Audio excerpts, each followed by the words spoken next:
Hello दोस्तों, आज का ये हमारा वीडियो है एक्टिवा। जो कि आप देख रहे हैं एक्टिवा ओल्ड मॉडल है ये अपनी।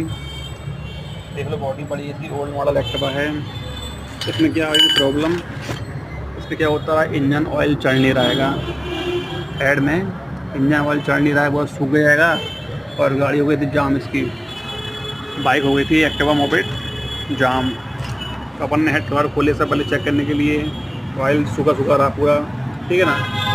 और ये अपना खोलने किया इसका ऑयल पंप खोले अपन ने, इसका ऑयल पंप खोले अपन ने। जरा सा पुराना वाला ऑयल पंप जो कि अब काम नहीं कर रहा है। जरा इसका ऑयल पंप, इसको हम डालेंगे न्यू कंपनी के जेन्युइन पार्ट्स।